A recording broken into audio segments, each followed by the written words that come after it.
Noon in Hollow Creek burned hot enough to make the air itself tremble. Dust from the main road lifted and hung like a thin veil over the faded wooden signs and weathered porches. When the stagecoach from Denver stopped in front of the town saloon, no one among the onlookers expected a woman to step out, dressed in a long gown, white gloves, and the unyielding gaze of someone who refused to bow. Zadie Laurent set her foot on the ground, a small, heavy valise in her hand. A marriage letter was neatly tucked inside her coat pocket. She hadn't come seeking love. She'd come to survive, to begin again under the name school teacher. Boone Mercer waited on the saloon steps, his cowboy hat shading half his sun-worn face. His eyes weren't cold, just careful, the kind of look belonging to a man who had lost too much to believe in easy things. When she approached, he tipped his head, voice roughened by the wind. "Miss Laurent?" "Yes. And you must be Boone Mercer. Welcome to Hollow Creek." They shook hands. His palm was rough, the hand of a man used to work and weather. Hers was soft yet steady, the kind of grip that came from someone who'd once held another person's life in her fingers. Boone felt it, but said nothing. The road from the stage stop to the Mercer Ranch stretched long between dry ridges. They rode in near silence. Now and then she asked polite questions about the town, and he answered sparingly, civil but measured. As they neared the wooden house, a small group of children came into view, playing in the yard. One boy stumbled, scraping his knee hard against a rock. His cry pierced through the heat. Boone started toward him, but Zadie was already there. She knelt beside the child, her voice gentle as spring air. "It's all right now. Let me take a look." From her coat pocket she pulled a white cloth, poured water from a flask, cleaned the cut, then stitched it neatly, quick, calm, precise. The boy, still sniffling, stared at her in awe, his fear fading as her hands moved. When she tied the last knot and bandaged the wound, his sobs turned to hiccups. Boone stood still, watching. That scene, those small but capable hands, her figure bent beneath the harsh sun, made him forget the heat for a moment. Not many school teachers knew how to stitch a wound like a doctor.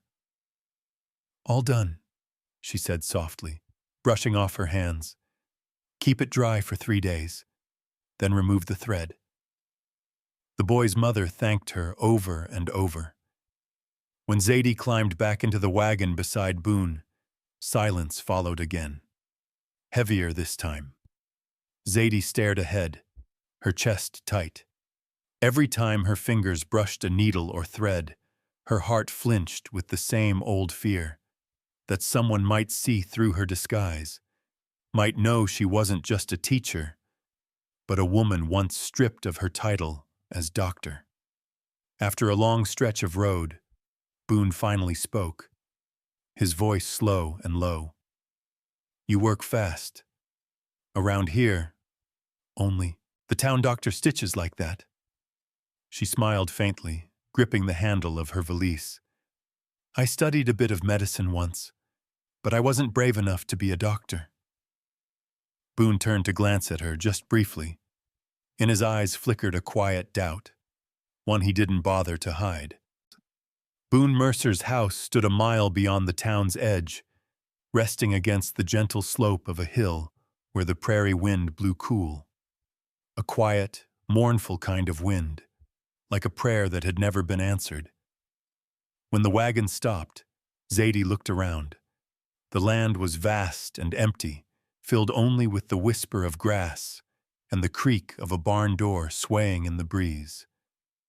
Boone stepped down first, opened the gate, and spoke in his low, distant voice. "This house used to belong to my father. You can teach the children in the East Room. I'll have someone fix the tables and chairs." Zadie nodded and followed him. The wooden steps groaned under her boots. When the door opened, the scent of old timber and ashes filled her lungs, warm yet lonely. The sitting room was too tidy, as if no one dared disturb whatever lingered there. On a shelf sat a lace cloth covered in a thin layer of dust. Zadie brushed her fingers across it, sensing the faint warmth of a life once lived. "Do you need anything else?" Boone asked. "Just some light and a small desk. You'll have both. I'll leave you to rest." His footsteps faded down the hall, heavy with words left unsaid. When the door closed, the silence settled like a blanket. Zadie sat, scanning the room. No flowers, no laughter. A house that had survived winter, yet lost its breath of life. The next morning, mist clung to the grass as she opened the window.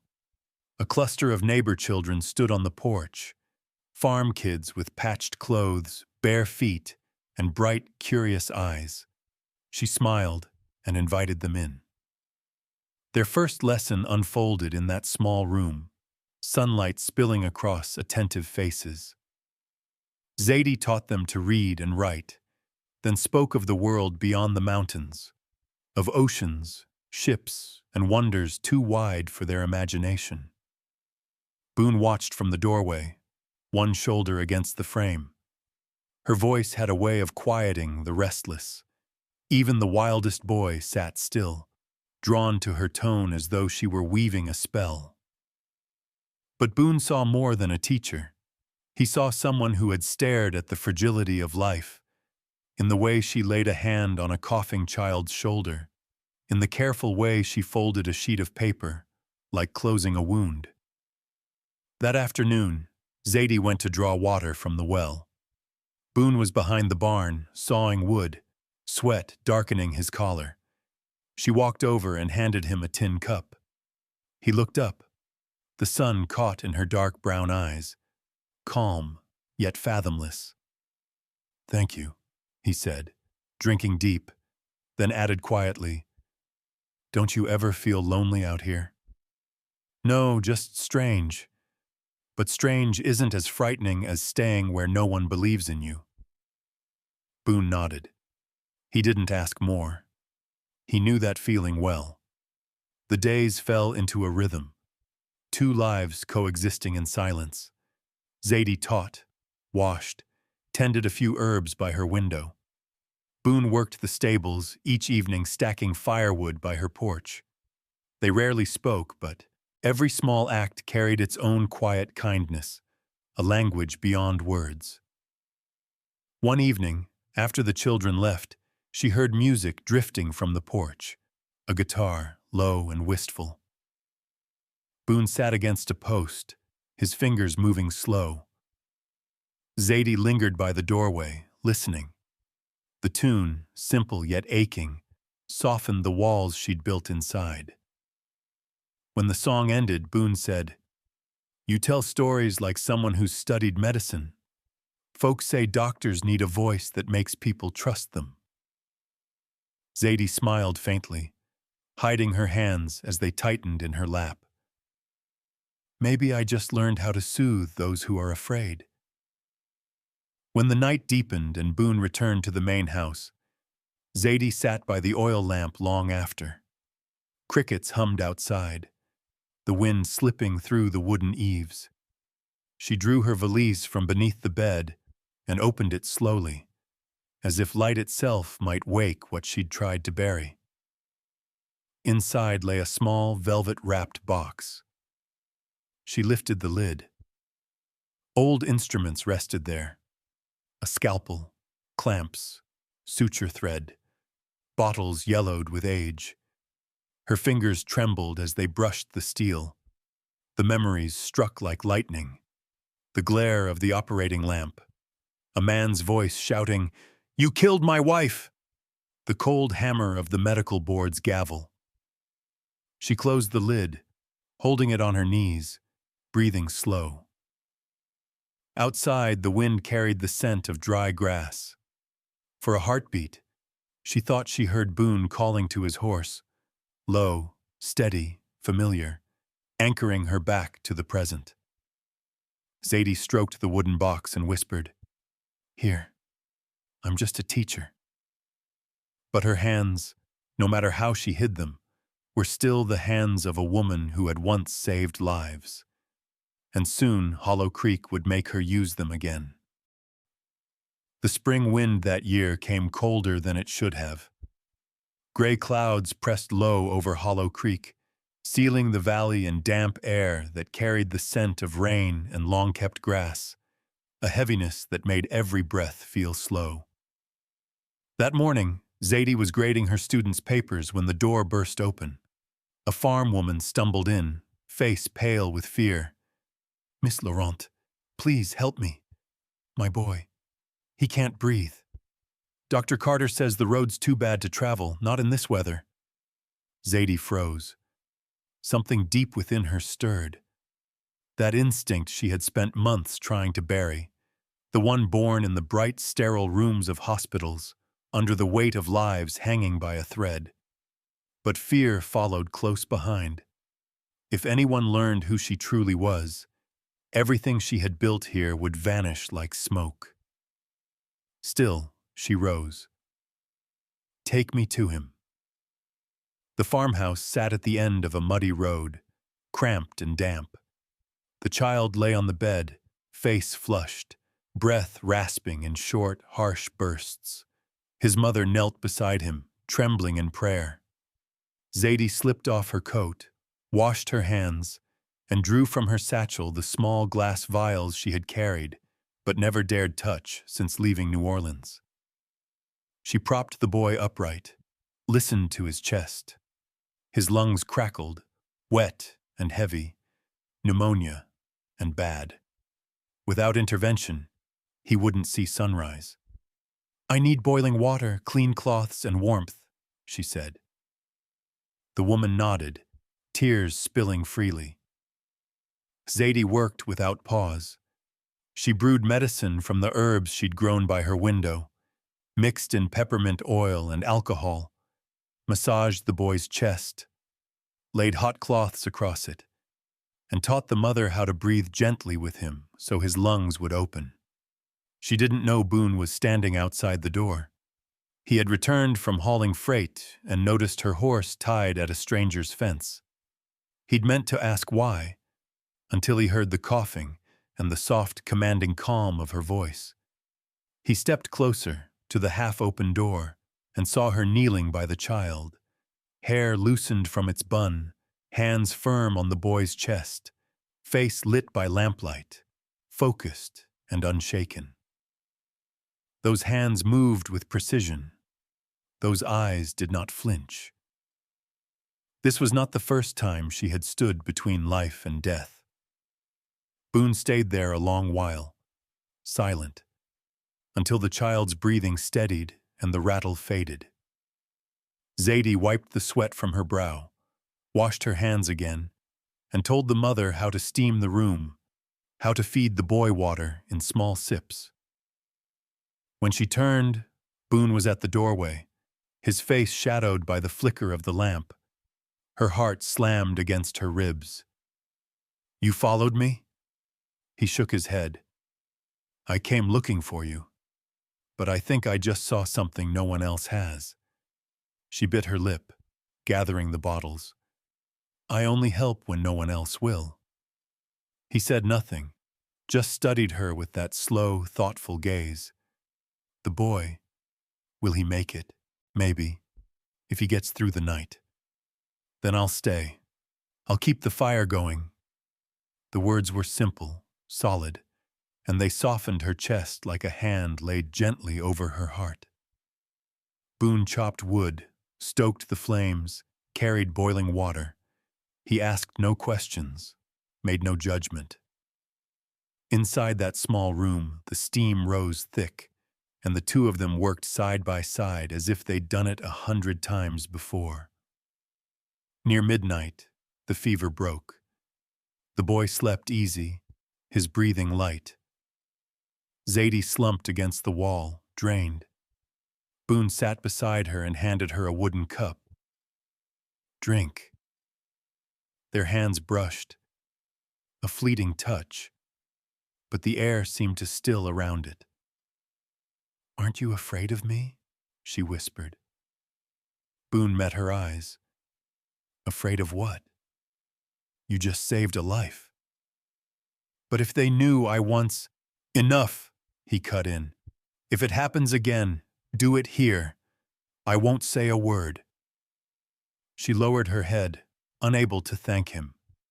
In the firelight he saw, at the corner of her eye, a glimmer, the quiet breaking of a woman who had held herself firm for too long.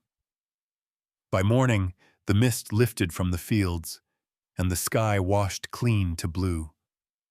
They walked back together, Boone leading the horse. "Thank you for believing me," she said softly. He answered slow. "I don't believe easy, but I know truth when I see it." She smiled, small, trembling, but real. The fear in her heart hadn't vanished, only made room for something new, the fragile trust of being seen and not condemned.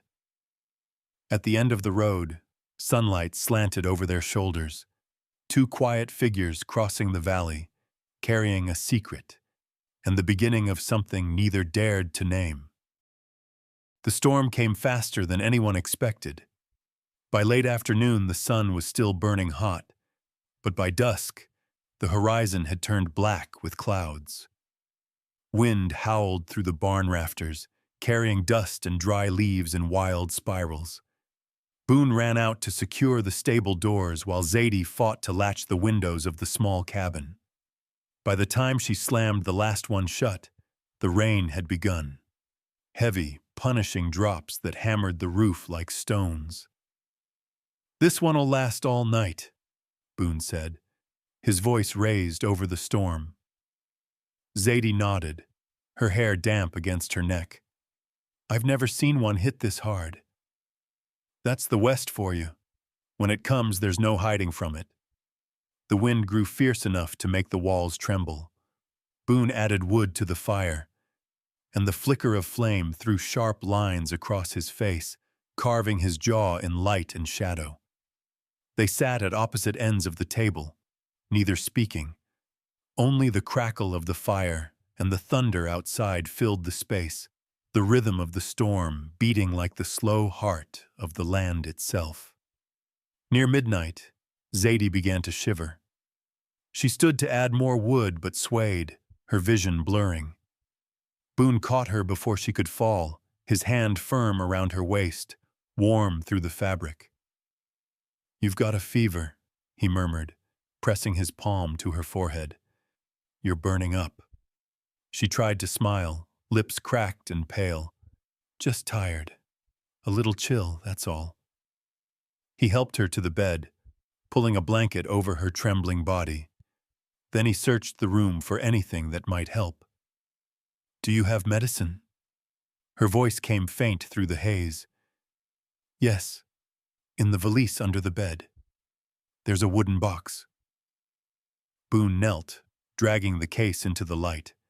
When he opened it, the fire caught on the polished tools inside: glass vials, needles, a scalpel, scissors, arranged neatly in black velvet.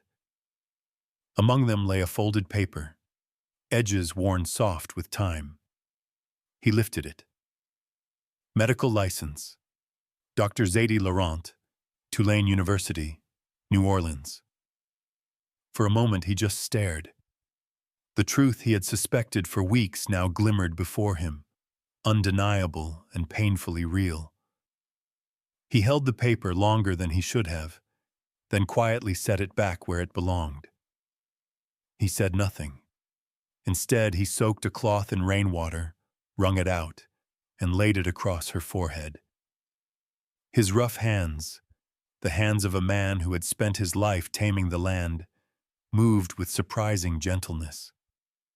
Zadie opened her eyes through the haze of fever and saw him watching her, his brown eyes steady in the firelight, holding something she couldn't name. "You should rest," he said softly, voice roughened by more than the storm. If I told you I was afraid, would you laugh? No. He re-wet the cloth and placed it at her throat. I've been afraid of plenty, but right now, I'm only afraid of losing someone I ought to trust. The words fell between them, light but deep, sinking into the air like rain into soil. Outside, the wind screamed. Rain pounded the roof like 1,000 desperate fists. Inside, the fire glowed warm, the space between them humming with the quiet sound of their breaths. Zadie closed her eyes, the fever easing under his touch. Just before she drifted into sleep, she heard his voice again, low, almost a vow. You don't have to hide from me, Zadie. Not anymore. The storm raged on through the night, tearing at the world beyond the walls. But inside that small wooden house, what remained was something else entirely. A silence thick with trust, fragile and glowing, like a fire newly kindled against the long, dark wind. Rumors never needed a voice in Hollow Creek. They traveled on their own, like wind slipping through the valley. People began whispering that Miss Zadie Laurent, the schoolteacher, had strange hands, hands that could calm the sick, ease pain, and bring sleep just by touching a shoulder. At first, it was only chatter among the women at the market, but soon, a man bedridden with fever drank her ginger tea and woke the next morning able to sit up. A widow crippled by arthritis walked again after Zadie rubbed her joints with herbs. No one said it aloud, but everyone started coming. Each afternoon, someone knocked softly on her door. A farmer with a cough, a mother with a child's rash, an old man clutching his chest. Some brought dried flowers in thanks. Others simply bowed and asked for medicine. She never refused anyone. She never charged. If it helps, she told them, then pass the kindness on. Boone saw it all. From the porch, he watched each visitor come and go, his eyes carrying a quiet mix of worry and pride.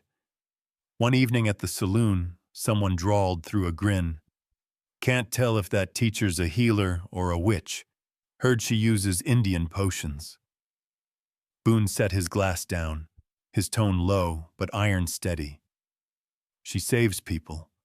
Have you ever saved anyone?" The laughter died quick. After that, no one dared speak her name with malice again. When Zadie heard, she said softly, "You didn't have to do that." Boone's reply was simple, "I did what was right." For the first time, she couldn't find words to argue. They began spending more time together. She taught him how to boil knives clean, how to wash a wound, how to tell which leaves cured a headache. He taught her to ride properly, to load a rifle, to read the tracks in dry dirt. Every evening, two figures stood out against the fading light. Her skirt dusted at the hem, his hands steadying her from behind. "Don't hold your breath," he murmured near her ear. "Let it out slow." She missed the target again and again, then finally hit the wooden post. Laughing, she turned and saw his mouth curve just slightly, that rare smile that warmed her more than the sun ever could.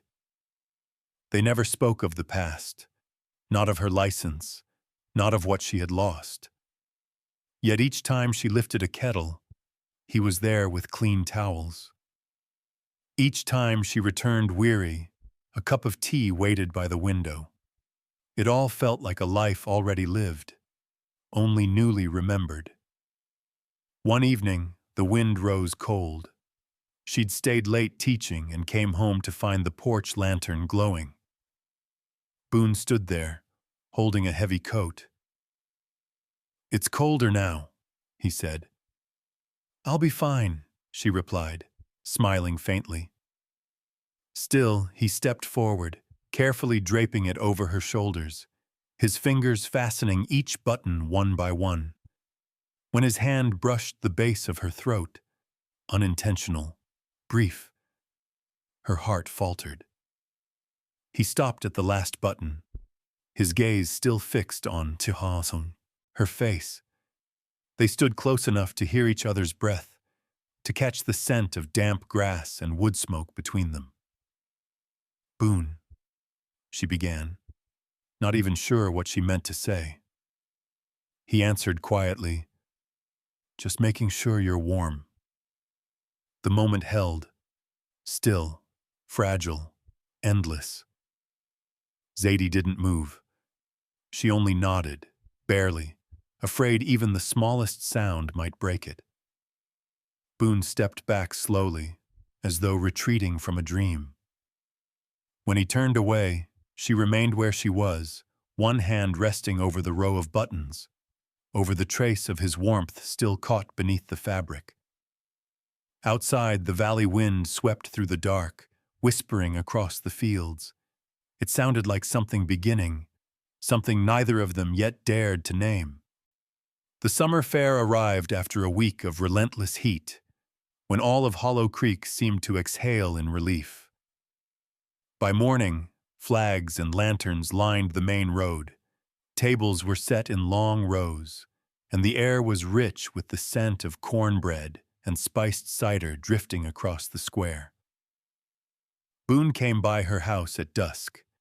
He stood on the porch in a clean white shirt, hat in hand, the evening light glazing his shoulders in a deep amber hue. "Are you coming to the festival?" he asked. Zadie looked up from her stack of papers, a faint smile on her lips. "I'm not sure the crowd wants a black schoolteacher in their celebration." Boone didn't hesitate. "If they don't, they can look elsewhere. I won't." He held out his hand. She paused, then placed hers in his. His palm was warm, rough, hers fine and soft, the meeting of two worlds, steady and alive. The town square shimmered under oil lamps.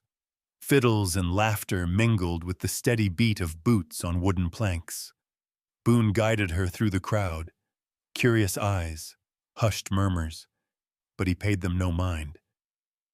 "Just look at me," he said quietly, offering his hand again. "Not at them." She obeyed. The music began, slow, swaying, soft as a summer sigh. His hand found her back, guiding her through each turn. She didn't know how to dance, but when his fingers pressed lightly at her waist, her body followed as if it always had. The wind carried the scent of sweetgrass, her hair brushed his jaw, and for a breathless instant the world shrank to the space between them. Nothing but warmth and pulse and nearness. "You shouldn't have another drink," Boone murmured later, pouring her a second glass of cider. "Why not?" she teased. "Because I'm not sure I can keep my distance if you keep looking at me like that." Zadie laughed softly, eyes bright beneath the lantern glow. "That distance was lost a long time ago, Boone." On the ride home, the night wind was cool and clean. Crickets hummed in the tall grass. She sat behind him on the horse, her arms loosely around his waist, his back firm beneath her touch. The faint scent of whiskey lingered between them, warm and steady.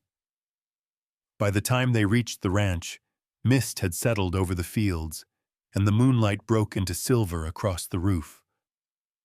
Boone dismounted first, turning to lift her down. His hand caught at her waist, light, but unwilling to let go. When she met his eyes, they no longer belonged to a man keeping his distance. They were darker, deeper, the color of night gathering itself between them. They stepped inside. The fire still glowed low in the hearth. Its light brushed her skin in shades of honey. He held out his coat, but when her hand grazed his, neither moved away. There were no words, Only the soft crackle of flame, the murmur of wind beyond the porch, and the thrum of two hearts finding the same rhythm. Boone stepped closer, his hand lifting her chin, eyes searching hers with a question too old for language. She didn't answer. She only leaned in, and their lips met. The kiss was unhurried, not born of impulse but recognition, the quiet end of a long search. She tasted smoke on his shirt, the sweetness of cider on his mouth. His hand slid from her back to her shoulder, pausing at her throat, firm enough to hold, gentle enough to ask. She leaned into him, letting the warmth erase the long, cold ache she'd carried for years. They didn't speak as the fire brightened. Only skin met skin, breath mingled with the flicker of light. Every scar, every sigh became truth, one that needed no permission, no disguise. When the storm of feeling calmed, Zadie lay against his shoulder, the blanket drawn to her chest. Outside, a soft midnight rain began, not harsh, but tender, like a blessing. Boone brushed a hand through her hair, his voice low and rough. "You're not a stranger here anymore, Zadie." She looked up, meeting his gaze through the amber light. In those eyes, she saw what words could never name, a place she could belong. From that night on, Boone Mercer was no longer just the man who kept her secrets, and Zadie Laurent was no longer just the teacher from somewhere far away. Amid the wide valley and the glow of firelight, two lost souls had found each other, in breath, in trust, and in the soft gold dawn rising quietly inside the night. Dawn came slow that morning, the light hesitant, uncertain. Zadie woke to the whisper of wind through the window frame, the thin blanket still holding the faint scent of wood smoke, and of him. Boone had gone early. She could hear the steady rhythm of hooves somewhere out across the pasture. The house was too quiet, filled with the breath of two people who hadn't yet learned how to breathe the same air. She rose, dressed, untangling her hair. Passing the table, she saw a loose button lying beside an empty glass from the night before. She picked it up, closed it in her palm. The room hadn't changed, but she had. All morning they spoke little. When Boone returned, he carried the scent of dust and wind, his face more guarded than usual.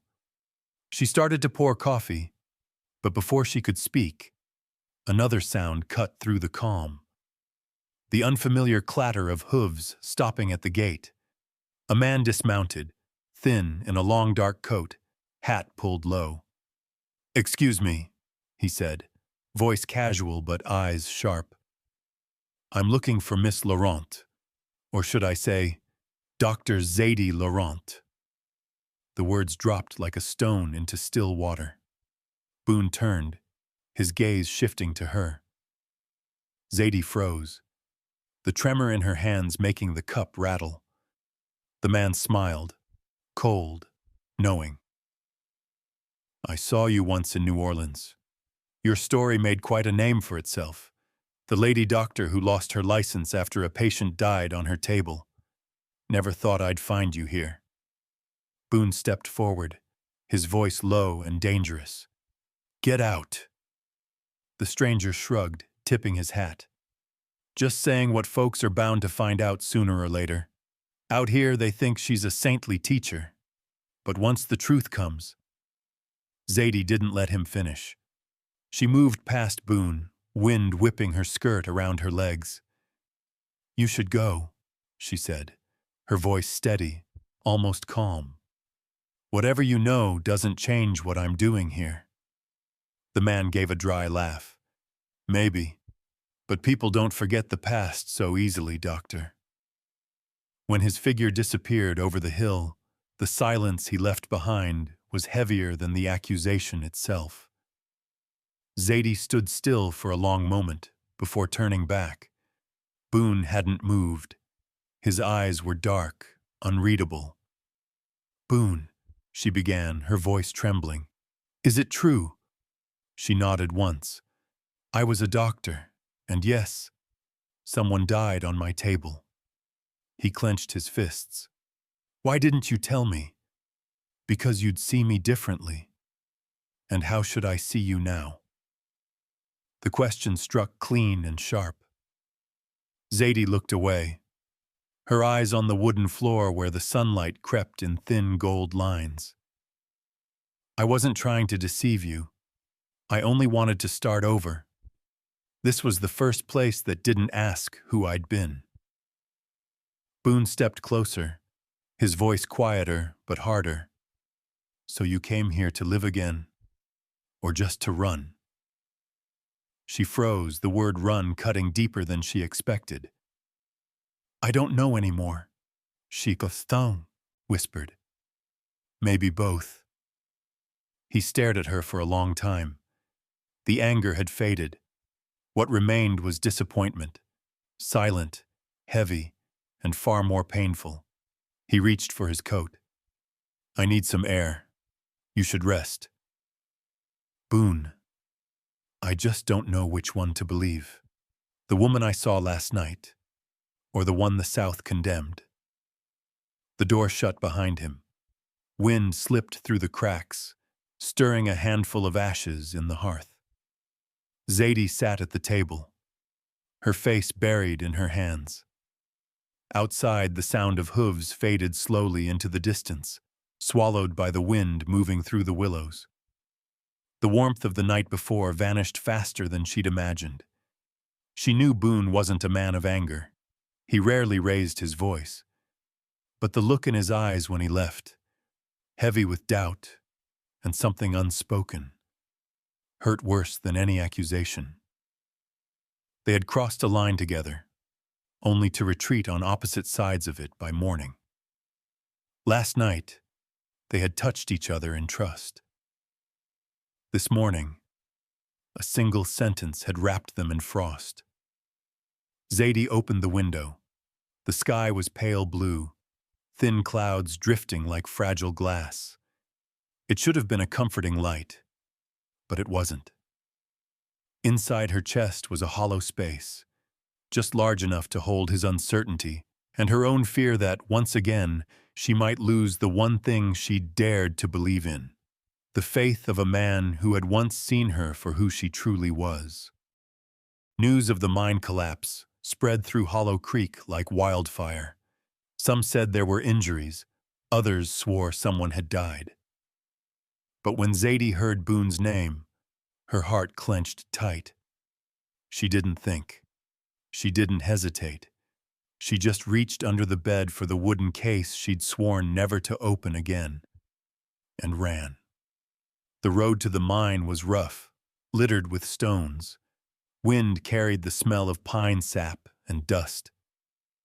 When she arrived, a group of men were gathered around Boone, trying to keep him still. His shirt was torn across the shoulder, blood soaking through the thick fabric.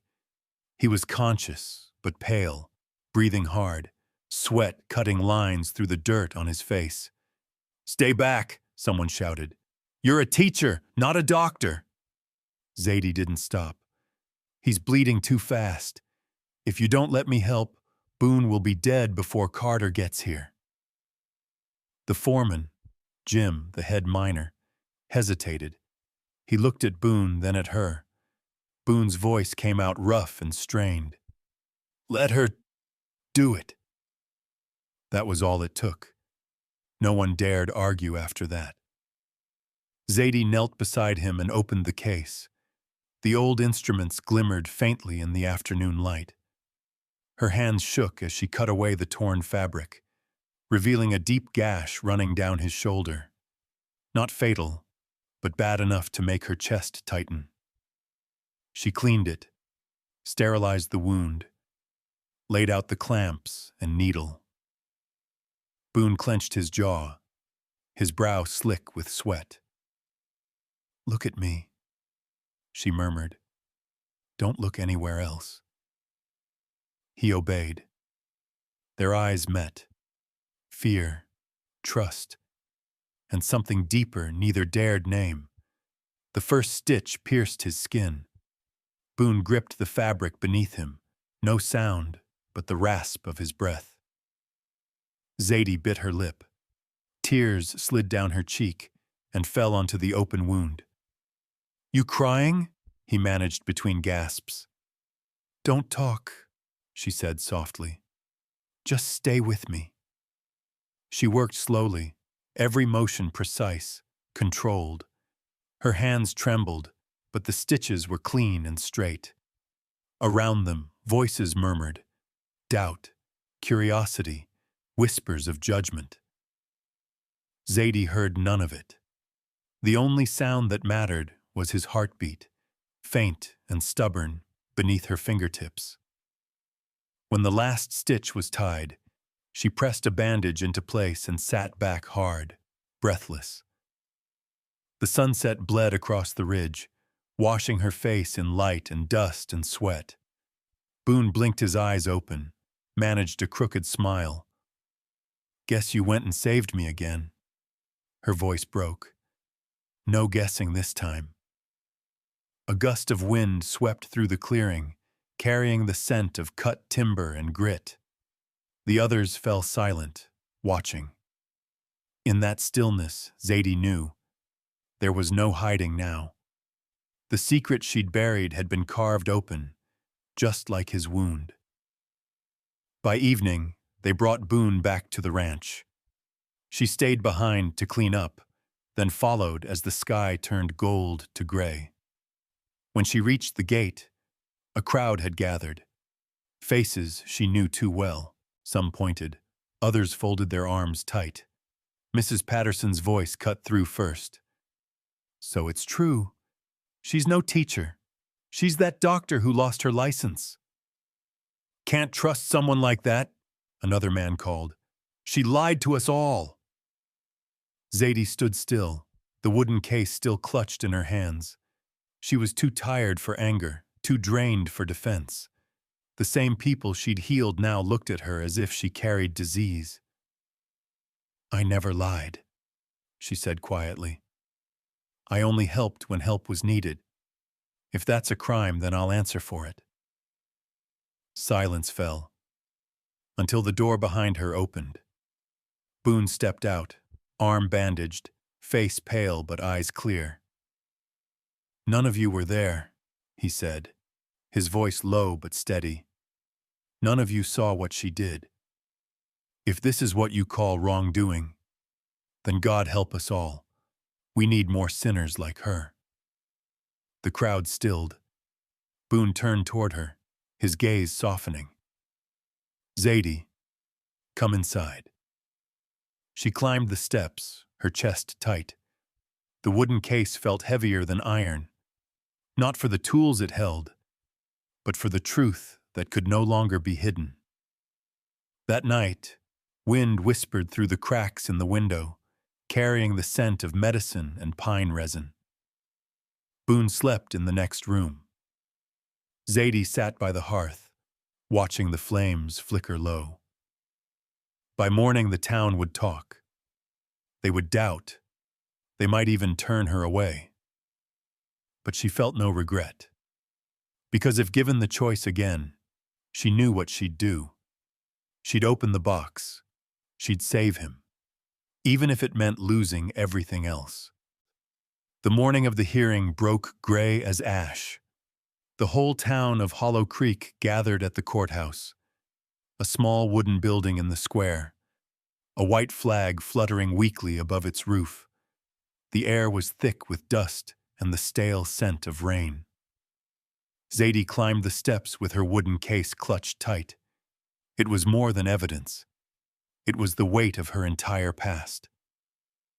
Whispers rippled as she passed. She was stripped of her license. We let someone like that touch the sick? But she saved Boone, didn't she? The words tangled in the air, cutting through the silence like tiny knives. Inside, the room was plain. A few benches, a long table, and the old mayor sitting at its center, looking both uneasy and stern. Beside him stood Dr. Carter, who had never bothered to hide his disdain for her. "Miss Zadie Laurent," Carter began, his tone clipped and cold. "You are accused of practicing medicine without a license in this territory, endangering lives and bringing disrepute to the medical profession." Zadie stood tall, her dark eyes steady. "I practiced because no one else would. The only life endangered was my own. Every time I had to heal under fear." A chair scraped somewhere behind her. A few people looked down, maybe the ones she had once saved, but most stayed silent. Carter slid a paper across the table toward the mayor. "Evidence. She was stripped of her credentials in New Orleans after a fatal error. Do you deny it?" Zadie drew a breath. "No. I made a mistake, one I've carried ever since. But I also saved dozens more. In New Orleans, they condemned me for being a woman and for being black. Here, I only asked for the chance to do what I was trained to do, to heal." Her voice did not shake, but her gaze faltered when it found someone in the crowd. Boone. He stood with a wooden cane, his shoulder still bandaged, his face pale from the wound she had closed herself. And yet, among all the bowed heads, he was the only one who did not look away. He stepped forward, leaning on the cane, his boots striking the floor hard enough to echo. "I have something to say." The mayor hesitated. "Mr. Mercer, you're still recovering. This proceeding—" "Quiet." Boone's voice wasn't loud, but it carried. The room fell still. He turned toward the crowd, his words low but clear. "I'm the man she saved. If keeping me alive is a crime, then you can lock me up beside her. If healing while everyone else turned their back is a sin, then this town should thank every sinner like her." Murmurs rippled through the crowd. Boone's gaze locked on Carter. "You only see what makes her different, so you call it wrong. But I saw her kneel in the dirt, her hands shaking, stitching me up while the rest of you stood by. And I saw something no other doctor here ever showed.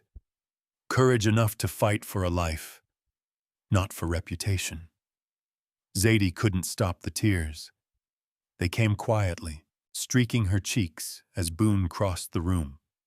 He took her hand in his, that same hand that had once trembled over his wound, now steady and warm. Silence settled thick as dust. The mayor cleared his throat, gavel tapping gently. "After due consideration, this council finds Miss Zadie Laurent not guilty of any criminal offense. However, the matter of her medical practice must proceed through proper legal channels." He paused, then added softly, "You have the right to remain in Hollow Creek, should you wish to stay." Zadie bowed her head. "Thank you." Boone's grip tightened on her hand.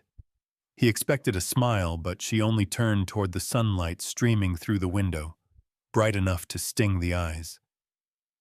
"Boone," she said quietly, "I can't stay." He froze. "Why not?" "Because even forgiveness can't erase suspicion. I need to live somewhere I don't have to hide what I love, somewhere healing isn't a crime." He stood silent. In that light, her face was strong, sorrowful, but calm. The kind of calm that came only when a choice had already been made. Boone knew nothing he said could hold her. "I don't want to lose you," he whispered. She touched his cheek, her fingers soft as prayer. "You won't lose me, Boone. Just believe that wherever I go, I'll still be living, truly living." When she stepped out of the hall, the wind lifted her skirt, carrying with it the scent of dry grass and pine. Boone didn't call after her. He only stood there, his hand still tingling with the warmth she left behind, proof that, for a brief and precious moment, she had belonged to this place. And as Zadie walked away, she knew. Some goodbyes aren't born of anger or defeat, but of courage. Courage to leave. Courage to remain whole. Autumn came early to Hollow Creek. The maples turned the color of honey, their leaves drifting down along the slope where her horse's hoofprints still pressed faintly into damp soil. Since the day Zadie left, the small cabin beside the stables had gone silent, as if its breath had departed with her. Boone kept his routine. He worked the fields, mended fences, fed the horses. But every evening, he stopped at the wooden door of the room she once called home. His hand always reached for the handle, then froze. The door remained closed, dust settling lightly along the porch steps. He hadn't moved a thing. No one else was allowed inside. On the desk sat her ink bottle, dried to a crust. A small hairpin rested beside the candle holder where she used to write. The faint scent of peppermint and medicine lingered in the air, subtle but unmistakable. Sometimes, when the wind pushed through the walls, he thought he heard her soft cough, or that short, warm laugh she'd make between lessons, the sound of a woman who had learned to endure everything and still smile. He never wrote to her, not out of anger, but because he didn't know what to say. Every time he sat down with a blank sheet, he just stared at it. He wanted to tell her the town had calmed, that people had begun to understand, that this year, the corn ripened early, that he'd kept his word. No one dared speak ill of her again. But when he tried to write, the words all felt too small for the space she'd left behind. The day she left, she'd left a letter for him too. Boone had never read it. He kept it in the drawer beside his bed, the seal still unbroken. Some nights he took it out, laid it on the table and stared at it for hours before putting it away again. He wasn't afraid of what it said, only of what it would mean once he knew. He feared that reading it would make her absence real, final, beyond hope. In Denver, Zadie began again. She filed her petition to restore her license, armed with a written statement from the mayor of Hollow Creek and pages of signatures from those she had healed. Each paper bore the inked proof of her journey, a debt paid with dignity, blood, and love. The city was loud, a world apart from the quiet valley. Brick buildings rose over the streets, carriages rattled past, women in silk skirts hurried by without looking back. Amid the noise, Zadie felt both free and untethered. Some nights, in her small rented room overlooking a narrow street, she thought of Boone, of the rough hands that had buttoned her coat so carefully, of firelight glinting across his shoulders, of that morning they never properly said goodbye. She wrote to him once, a long letter. She told him she'd been accepted to retake her medical examination, that she'd found temporary work at a small clinic, that she missed Hollow Creek, the fields, the fog, the smell of coffee drifting from his kitchen. Near the end, she wrote, "If the day ever comes when you can count, forgive me, or perhaps forgive what came before me. Come to Denver. I'll be waiting, in a place where no one asks who I am, only who I can save." She mailed it on the last courier run of the evening. But the letter never arrived. A sudden autumn storm swept through the mountain trail, collapsing the postal station along the route. The mailbags were lost to the flood. Her words dissolved into the brown river before ever reaching him. And in Hollow Creek, Boone waited, though he never said so aloud. He didn't know her letter was gone before it began. Every night, he sat by the fire, fingers tracing the envelope she had left behind, the one he had never opened. The firelight glimmered against the handwriting on the front. Boone Mercer, the only man who ever made me want to see the light. He didn't break the seal, not once. Because sometimes a man doesn't need to read the last words to understand the truth that never changed, that the love she carried away still lived here, in the breath of the empty room, in the scent of mint that refused to fade, in the wind through the rafters, and in the quiet, steady heartbeat of a man who still kept a place for her, the woman who left, so she could finally be herself. Winter came softly that year, but the cold ran deep. Snow blanketed the roofs of Hollow Creek and glazed the river in a thin sheet of white.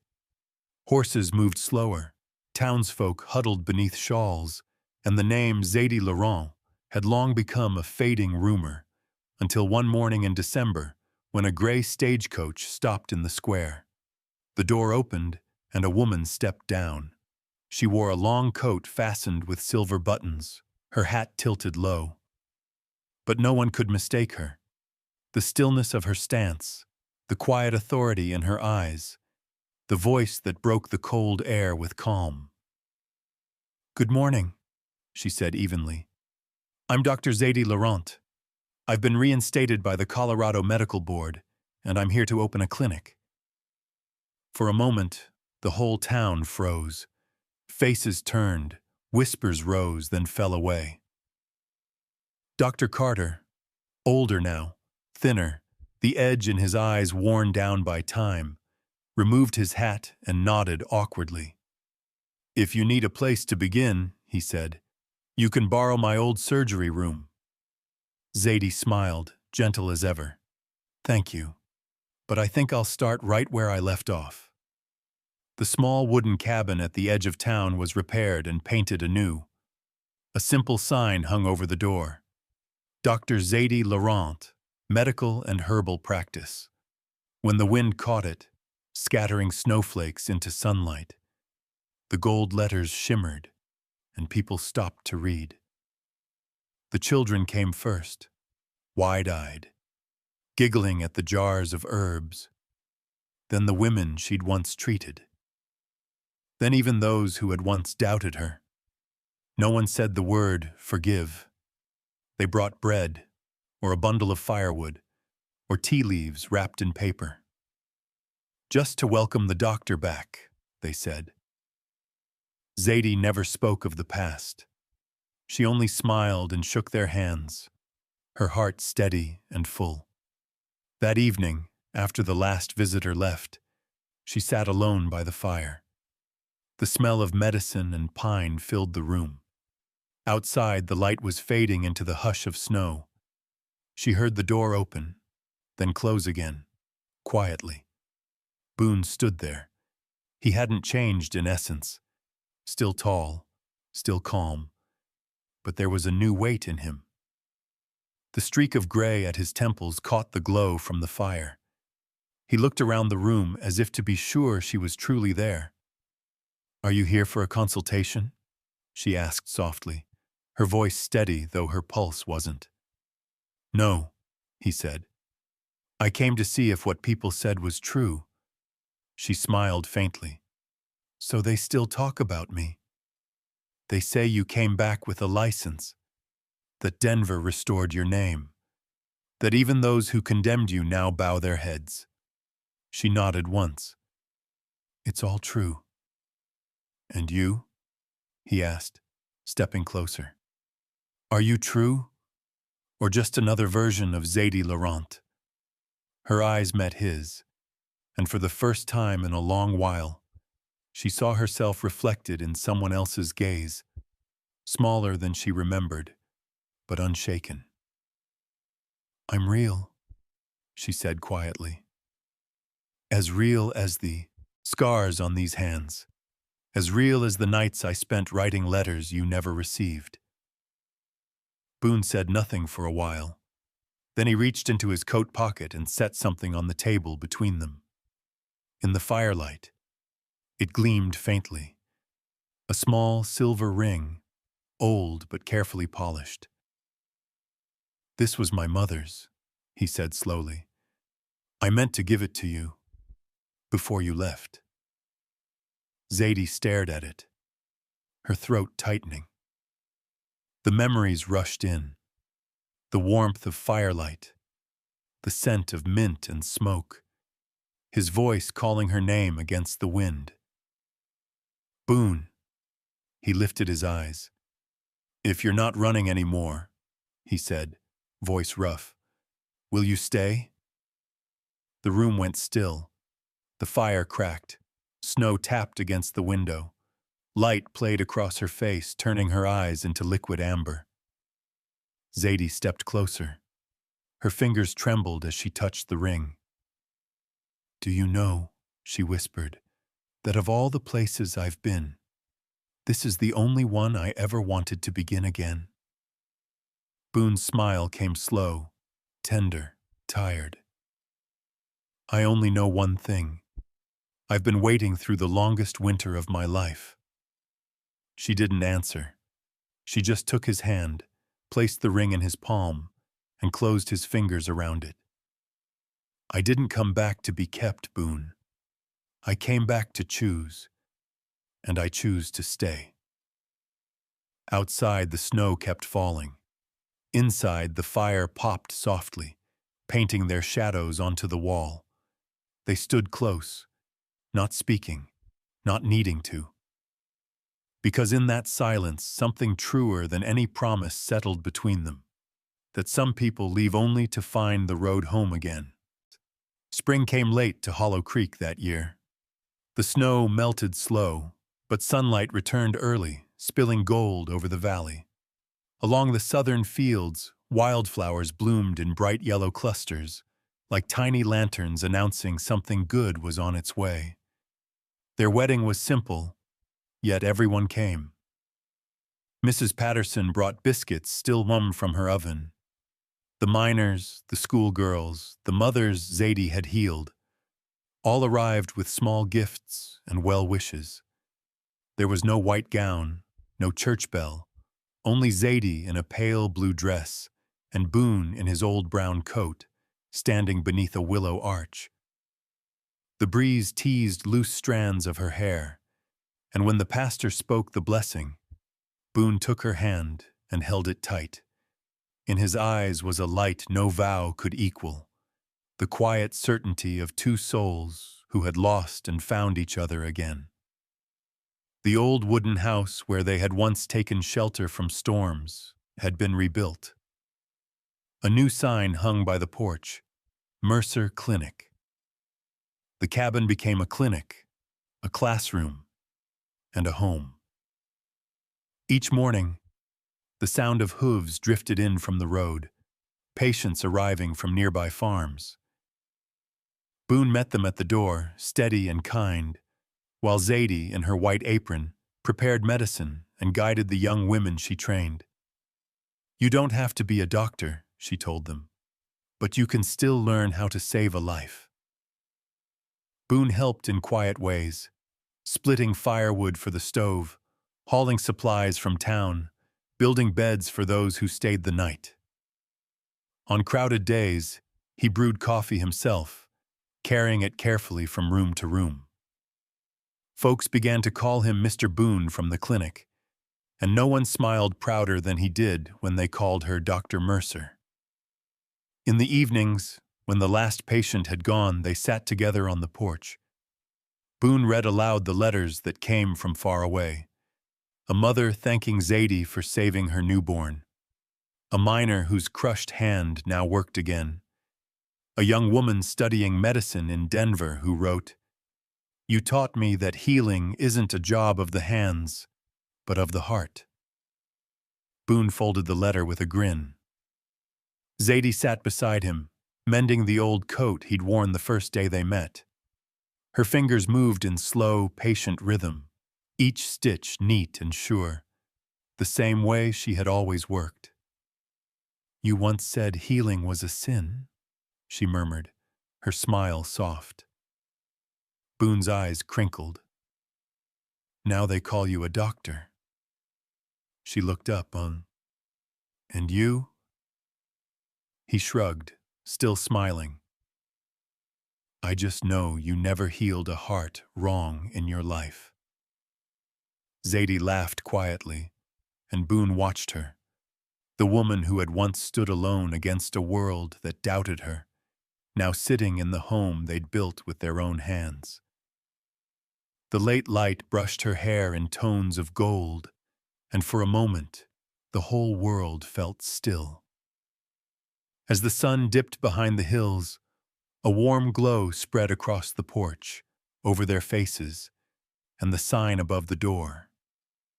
In the distance, children's laughter rippled through the wind. A horse whinnied from the barn, and the smell of wildflowers drifted in from the fields. Boone folded the last letter and set it aside. He reached for her hand, and she met his gaze with a quiet smile. No words were needed. They had come a long way. Through fear, through doubt, through separation, only to find themselves right back here, where faith had been rebuilt from the ground up. Smoke rose gently from the chimney, curling into the pale sky. The sunlight spread across the porch, forming a soft halo around them. A silent testament that sometimes the truest miracles aren't in what we heal, but in who dares to believe we can.